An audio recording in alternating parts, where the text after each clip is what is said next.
Coming to you from the Deep South, this is the Blue Collar Leadership Podcast.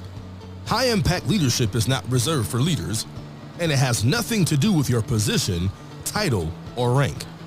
However, it does have everything to do with your character. It's time to climb to the next level and beyond, personally and professionally. Now, let's start making it happen with your host, Mac Story.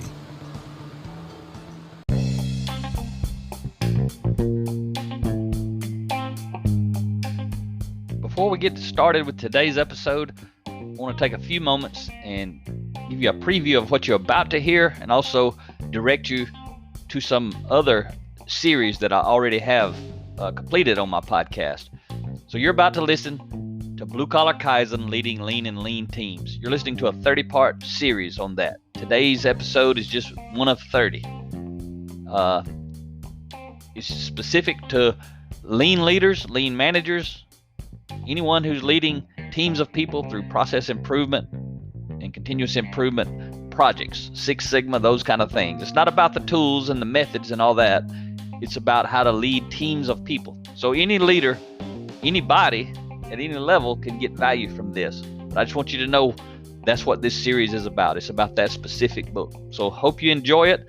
But I have some other series that may interest you if this series does not. Got a lot of episodes already out there. But I have a book called Blue Collar Leadership, Leading from the Front Lines. It's all about how to become a high-impact individual, how to become a sought-after employee of choice, an employee that people want to hire and want to promote. That series, there's a 30-part series, starts at episode 65. I have another series on my book, Blue Collar Leadership and Supervision, Unleash Your Team's Potential. That book is for leaders, formal authority leaders who want to learn how to effectively lead people. That series, 30-part series, starts at episode 111. I have another series. It's an 11-part series on my book, 10 Foundational Elements of Intentional Transformation, How to Become Your Best Self. That series starts at episode 158. I have another series on my Blue Collar Leadership and Culture, the 5 components for building high-performance teams. That book is really for the top leader, and it's how do you become the sought-after employer of choice. It's a 30-part series. It begins at episode 179. My wife Rhea and I, this year in 2021, the theme for my podcast this year was all about change. That's why I'm doing this series on Blue Collar Kaizen, Leading Lean and Lean Teams, because it's all about leading teams through change. But we have a 15-part series we recorded together on our book, Change Happens, Leading Yourself and Others Through Change. That series starts at episode 211. And then this Blue Collar Kaizen, Leading Lean and Lean Teams series, the one you're about to listen to, one of the episodes of, it started at episode 230 and will be a 30-part series. So it's going to take a little while to finish it. Hope you find value in some of these series. Let's get to today's podcast.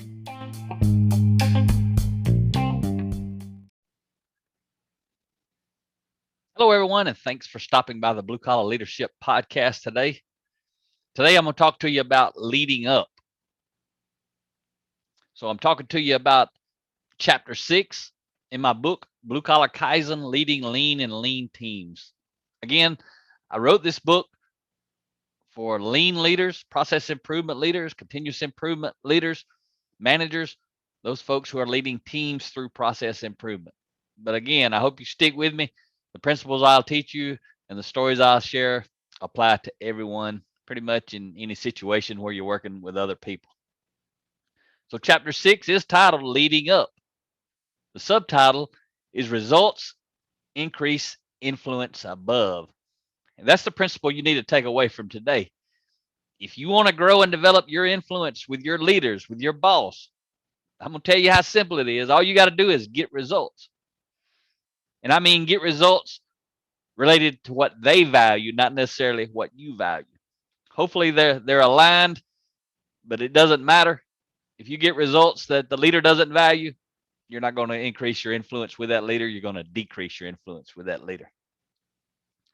So I want to share a quote with you as we get started today. It's by Jim Collins. You guys hear me talk a lot about my friend and mentor, Jimmy Collins, who is the former president and COO of Chick-fil-A, but I'm not talking about Jimmy Collins this time. I'm talking about Jim Collins. He's the author of the book, popular book, Good to Great, and some other books, but Good to Great's the one that most people associate Jim Collins with. But anyway, he had this to say. He said, greatness is not a function of circumstance. Greatness, it turns out, is largely a matter of conscious choice and discipline. So basically what I want to tell you now, increasing your influence with your boss, with your leader, it's a choice, and it's going to require discipline. And again, all you have to do is deliver results. So I'll tell you a quick story about a time when I was a lean leader. I was actually a lean consultant, and I got brought into this company. It's the first time I had been working and supporting them. So I was there, and I was plans were for me to be there long term, doing a lot of support with them. So I was just entering the organization, and I was basically there to walk around for a couple of days, meet the people, check out the processes, get to learn who they are and what they did, that kind of stuff. Just a lot of evaluation and assessment type thing.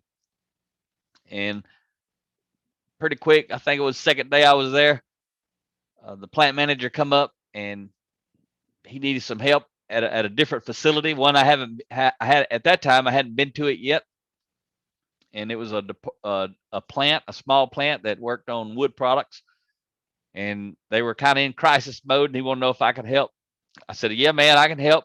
I said, I don't know exactly what we're going to do or how we're going to do it, but I know I can help. And the reason I knew that, I wasn't being cocky. I just knew that I knew about process improvement principles, and I knew relative to lean manufacturing, and I knew that they didn't. That's why they had me in there, because they were wanting to go down that path, and they had never been down that path. So I knew if they were trying to make things happen without using lean, and I could bring lean principles to the table, and I knew how to interact and work well with people, we were going to make some pretty dramatic improvements. So I said to the plant manager, I said, hey, this was like the middle of the week or the end of the week. He was ready to go. He was ready to make this thing happen. I said, well, let's do it Monday next week. We'll set up a 5-day team-based event, Kaizen event, and we'll go make it happen. I said, what I need you to do is get me 6 or 8 people. And I told him I needed someone who operated or worked in the area, who was an operator, or I didn't know exactly what they were doing, but someone who was a worker in the area, basically what I was saying. Needed that person, needed someone from quality, needed a big boss manager, needed a local on-site leader or manager, someone from maintenance department, someone from the engineering department, someone from front office, like customer service type stuff, quality folks, safety people, those kind of people. But absolutely had to have at least one person who worked in the area. So he said he'd make that happen. He told me where to be and what time to be there on Monday morning. And I showed up, and it was go time with this team.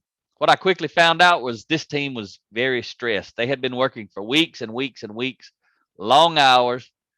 I mean, 10 or 12 hours a day, 7 days a week, trying to get this new product up and running at production pace. And they were struggling. They were nowhere close to being able to do that. In this particular facility, they didn't work 24 hours. They didn't work around the clock. They basically had one shift, and they worked however long they needed to work to get it done. So when I showed up, I quickly found out they needed to produce 120 components in a day. And they were roughly producing around 35 components in a day. Not exact, but that's the number I use here, and I use in the book when I tell a little bit about this story, just to kind of round it off. So they had when I got there, they were working 10, 12 hours a day. They had 7 people working in the process, and they were, like I said, only getting, no matter how much they worked, they were only getting about 35 pieces a day. But they needed 120 pieces a day. So you can do the math. Let's say they were working 12 hours and they were only getting 35 pieces. Well, if they worked 24 hours, they were only going to get 70 pieces the way they were doing it. So they were a long way from being able to get 120 pieces in 8 hours. So that was our mission. That was my mission. You know, I quickly learned out that information. I had that data. So I knew the target. I knew what I had to do to get results for the company, for the team, for the leaders who had hired me in. And I knew what I had to do exactly what I'm talking to you about on today's episode. I knew what I had to do to lead up was get results. Now I had a clear definition of what that was. We needed to be able to produce 120 parts in a day. And for me, that was in an 8-hour day. That was the goal that I set. I didn't know how many people we needed. I didn't know how much space we needed and all this kind of stuff. What else I knew was they were under the gun and time was running out when they had to actually start delivering product, and they had already turned to the point where they were about to start outsourcing some of the manufacturing and assembly or finishing process, different things they had to do. They were going to start outsourcing some of it. All that was going to do was add cost to the process. Lead time is going to take longer now because now we had to get some parts in. We had to ship them out. We had to wait for somebody else to deal with the parts, and they had to ship them back to us, and we had to assemble together and all that kind of thing, send it out to the customer. That was the only way they knew to make it happen. And so that's what they were trying to make happen. But that was not my goal. My goal was to do it all in-house, do that 120 pieces in an 8-hour day. So that's where we started on Monday with a target. And I'm gonna fast forward, and I'll tell you some more about this story as we go through today's episode. But fast forward to Friday, and we were doing that. We were doing 120 pieces in an 8-hour day. And not only were we doing 120 pieces in an 8-hour day, but previously on Monday when I showed up, they had 7 employees working in the area. On Friday, they had 5 employees working in the area. So they had 2 less people. They were working 3 or 4 hours less per day, and they were producing not 35 parts, but 120 parts. So I remember if you do the math on the actual numbers that we had on the board that day, that week, output per person per hour was actually 376% improvement. That's like off the charts. So that was very important, that number, 376% increase in output per person per hour. But the important number that week for the boss was, the big boss, the plant manager, was we were producing 120 parts a day. And not only in a day, but in an 8-hour day. So remember, I was talking to you about leading up. Results increase your influence above. And that was my first full-blown Kaizen event of any type in that company. I supported them for a long time, but I got off on the right foot. And we did events like that week after week after week after week. That's the kind of events I had been already doing before I ever showed up there. That was the kind I did while I was there. That was the kind I did after I left there. If I let them today, that's the kind of results we'd get. The key, though, is about the people. The people got those results. When I say I got results, all I did was lead the people to achieve and get those results. I didn't really do nothing except talk. I talked for a week, and I helped out a little here and there, but I talked. Talked. And I also taught. Taught. I taught a lot. I taught about leadership principles, personal growth principles. And once I had built a relationship with the folks, I taught a lot about leadership principles, lean principles of process improvement. But it was based on the relationships I built with the folks. Because I can tell you, Monday when I showed up, those folks were not excited to have me there. The big boss, they've been under the gun for 6, 8, 10 weeks. The big boss told them, hey, we're going to put y'all in a room with some strange guy who thinks he can help us. He don't know nothing about our plant. We ain't never seen him. We ain't never met him. And we're going to give him a shot. So they already didn't like me, because why should they? They didn't know who I was. They knew I didn't know anything about them. They knew what they did know was they were going to be in a room with me for a week. They were going to be dedicated to me. So they were going to be working after hours and that sort of stuff. They thought, trying to still make this thing happen. And they were going to have to make up for now what they assumed on Monday would be a lost week. But I knew that was not the way it was going to be. So I went in and I started building relationships. I did that by teaching them about personal growth and leadership development. They surely didn't like that, because that had nothing to do with improving the process. We started taking breaks. I could hear people moaning and groaning while we were sitting in there. People were moaning and groaning. Some of the on-site leaders who had come by and stick their head in to see what we were doing, and we were doing nothing to do with process improvement. We were just talking about personal growth, leadership development principles. So when you think about that, it's the lean principle you'll hear me talk about a lot. We were going slow to go fast. And I knew what I was doing. And I told them, don't be working on this process in the after hours. Leave it alone. We're going to be fine. But they didn't know. They didn't trust me on Monday. But after the first half day, the first half day on Monday, then I started teaching about lean principles. And we still were not doing anything literally. Monday was a learning day, learning about leading ourselves well, interacting with others, taking responsibility, taking initiative, delivering results, those kind of things. And then start teaching them the principles. How are we actually going to go do it? And anyway, fast forward, we taught them. By Wednesday, the on-site leader was loving me. They could see what was going on. And then Thursday, we tore the entire area apart. We put it back together the way the team thought would be most efficient. And then Friday, we started operating with a new layout and validating that we could do 120 pieces in 8 hours with only 5 people. I mean, it was a great, tremendous success. But all of us on that team got a lot of influence with the leaders. But me as an outside consultant and me as the leader of the team, a lean manufacturing consultant, the entire company was talking about my ability to come in and lead a team. I got results. I had to deliver results to get that kind of influence. If I wouldn't have been able to build relationships, interact with the people who didn't like me, who didn't want me there, who didn't want to deal with the kind of change I was talking about, if I was not able to overcome that and we didn't get good results, I may not ever been there another week after that. But I worked and supported with that company for years, and we got tremendous results everywhere. And a lot of those people on that team, that first team that I led in that first area, they become some of my biggest assets, my biggest cheerleaders. They were supporting me. You know, they was telling people around the company, hey, this guy knows what he's doing.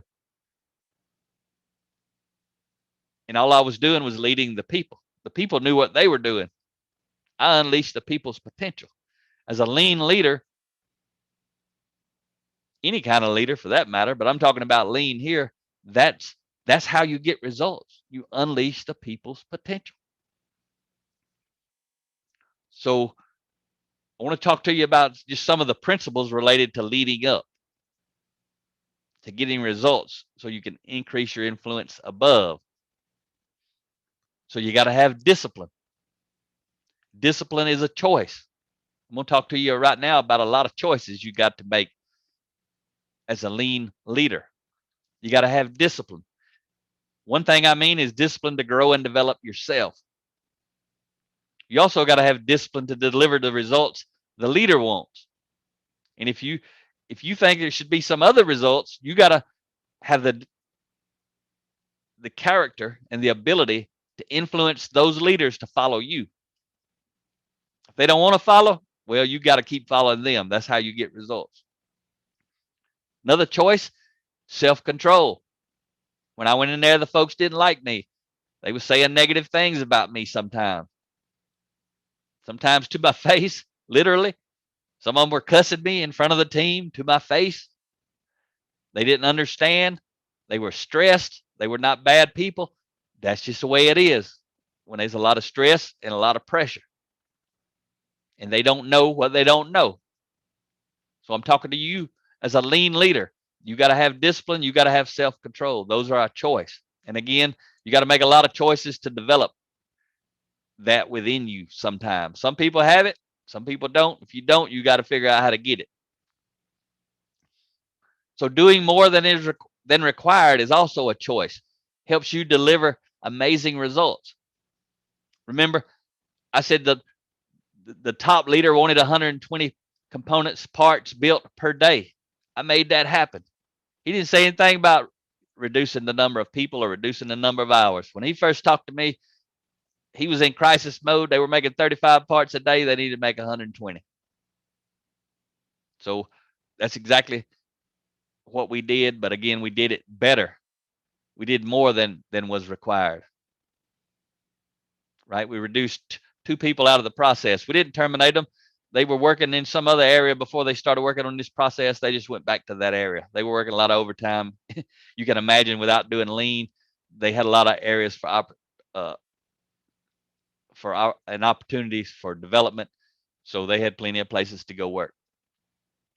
And do things before they are required. That's a choice. And as a lean leader, one thing that I was doing before it was required is I was teaching personal growth and leadership development. The boss, the people who had hired me in there, the big dogs, the managers, they didn't hire me to teach personal growth and leadership development.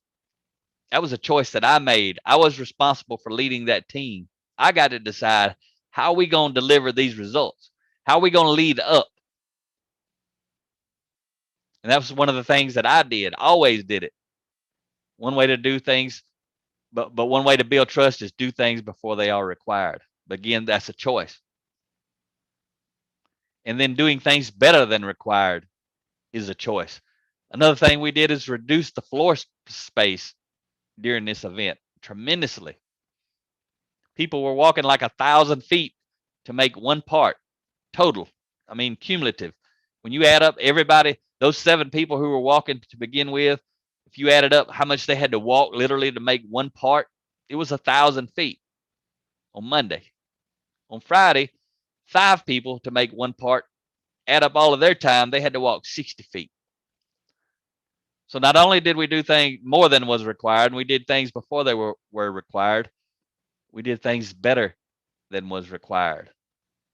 And if you truly understand lean and you're able to lead people through continuous improvement, process improvement effectively, you're going to do all these things naturally.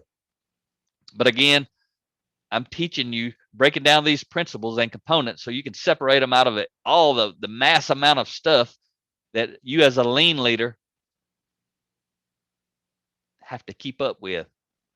It's a lot when if you never led lean, you're thinking about it, or you just got given a lean leadership position and somehow you found this podcast and you're listening. This book, Blue Collar Kaizen, Leading Lean and Lean Teams, that's what this series is about. That book's going to give you a head start because it's going to help you with the people side of leading lean. So what you got to know is that intentionally developing your character is a choice. It's a choice you have to make. Not me, not somebody who's hiring you. You have to make that choice.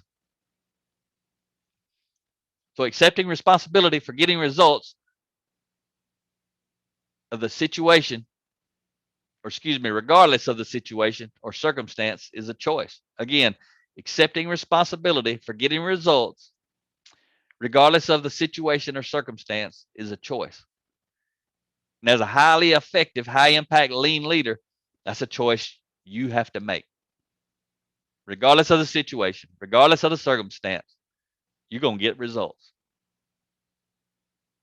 So when it comes to building trust and gaining influence with the leaders who are formally responsible for moving the organization forward, the quickest way to do it is to get results as defined by them, not you. I talked about this already, but I just want to restate it. Once you agree to the results, you got to deliver. Once the leader tells you the results and you accept them, you got to deliver. If they tell you the results, you think you need to shoot for something else, you got to see, do you have enough influence to bring the leader in your direction? If not, you got to follow them in their direction. And then when you get results, you're going to have more influence. So then maybe you can start to lead the leaders, which is what I always did. But I had to get results first based on what they wanted to happen. The more results I got, more influence I had. As a high impact lean leader, your mission is to get results in a way that demonstrates respect for all of the people involved. I mean, all the people who are supporting you, the people who are not supporting you, the leaders who like you, the leaders who do not like you. So to achieve success, you must also get results for those weak, insecure, low impact leaders who undermine you on a regular basis. If you work anywhere in an organization long enough as a lean leader, you know what I'm talking about. And if you don't, you're going to learn what I'm talking about. And I'm talking about the people who are against you and process improvement and all that kind of stuff. People who want to do it like they've always done it. People who don't want to get outside of their comfort zone. People who don't want to take on additional responsibility. These people are the anchor draggers. You heard me talk about that before. Just like they're just holding you back. They're holding back the organization. But the best lean leaders find a way to make it happen regardless of their circumstances. And I'm telling you again, the way you do that, the way you prepare for that is constant, relentless, and intense personal growth and development. Outside of the work, outside of the job, just like I started doing in 2008, I started reading, learning, and applying, teaching.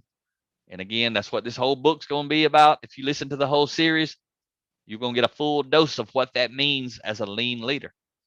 But it also means the same exact thing to someone who's not a lean leader. You may not be doing lean in your organization, but I promise you, your organization, your leaders in your organization want you to lead process improvement. Even if you're a one-person show, they want you to improve processes. If you can do it effectively through other people, you simply become more valuable and you can do more things faster. But if you can do that, you're going to get promoted and you're going to have lots of opportunities. So I want to leave you with a quote today by Henry Ford. He says, you can't build a reputation on what you are going to do. Can't build a reputation on what you are going to do. You got to do it. You got to have done it to build a reputation. You got to get results. That's what he's talking about. He's saying you ain't going to build a reputation by talking about the results that you could get. You got to get the results. That's why I always wonder why people, when they accept a new position, they want a raise. They get a new position and they think they're supposed to get a raise. They haven't done anything yet. They haven't done anything yet. They just raise their hand and say, I'll take this new position. I'll take responsibility. I'll get results. But they ain't got results yet. I don't know how it got backwards like this, where I got to give you a raise to get you to do a job that you ain't done yet. You haven't even proven you can do that yet. But you've heard me talk maybe on some of my other podcast episodes. I didn't ever really buy into that. I thought myself, I got to deliver results. So when I held my hand up and asked for a job, yes, I would love to have a promotion. Yes, I hoped I got a promotion. But I didn't think I deserved a promotion. What I mean by promotion right there, I mean a raise. I might have got the promotion to a position, but I was hoping I'd get a raise. But I didn't think I deserved a raise because I haven't done anything in that position yet. So hopefully you understand what I'm saying there. Don't get too gung-ho about getting the raise. Get very gung-ho about getting results, and you'll get all the raises you ever need and want in your life. I promise you. Talk to you next time.